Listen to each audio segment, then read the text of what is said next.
ભાવનગર શહેરના કુંભારવાડા ખાર વિસ્તારમાં થયેલી હત્યાના કેસમાં એક આરોપીની ધરપકડ કરાઈ છે, જેની પૂછપરછ હાથ ધરતા સમગ્ર મામલો સામે આવતા પોલીસને સફળતા મળી છે। પ્રાપ્ત માહિતી અનુસાર અશોક નામના યુવકની તારીખ 14/10ના રોજ લાશ મળી આવતા ચકચાર મચી ગઈ હતી, જે બાદ પોલીસે તપાસનો ધમધમાટ બોલાવ્યો હતો। તો રણછોડે અને રણછોડની સાથે હિતેશ કરીને બીજો છોકરો હતો, એ હિતેશે એને પાડી દીધો। એને પાડીને પછી એને માર્યા પછી એ થોડો બેહોશ જેવો થઈ ગયો, એટલે આ લોકોને બીક લાગી કે હવે અમે પકડાઈ જઈશું।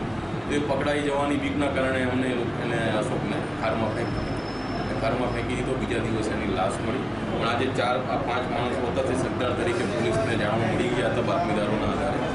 આ 5 સગદારો હતા, તે પૈકી રણછોડની થોડી આખરી પૂછપરછ કરી તો રણછોડ પાસેથી જ આ વસ્તુ જાણવા મળી કે આ રીતે આ બાબતના કારણે આવું બન્યું છે। એટલે રણછોડ અમારી કસ્ટડીમાં આવી ગયો છે અને હિતેશ માટે અમારી ટીમ ત્યાં ખાર વિસ્તારમાં અને બાલ વિસ્તારમાં તપાસ ચલાવી રહી છે।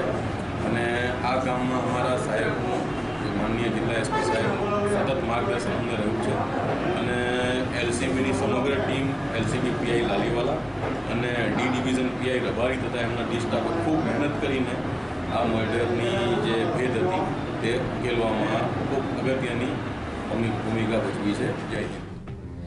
અશોકની આરોપીઓ સાથે સામાન્ય બાબતમાં બોલાચાલી બાદ ઝપાઝપી થઈ હતી। ઉશ્કેરાયેલા આરોપીઓએ અશોકનું કાસળ કાઢી નાખીને તેની લાશને ખારના પાણીમાં નાખી દીધી હોવાની પોલીસ સમક્ષ કબૂલાત કરી છે, જેના આધારે પોલીસે ગુનો નોંધીને આગળની કાર્યવાહી હાથ ધરી છે। Bureau report, news online, Bhavnagar.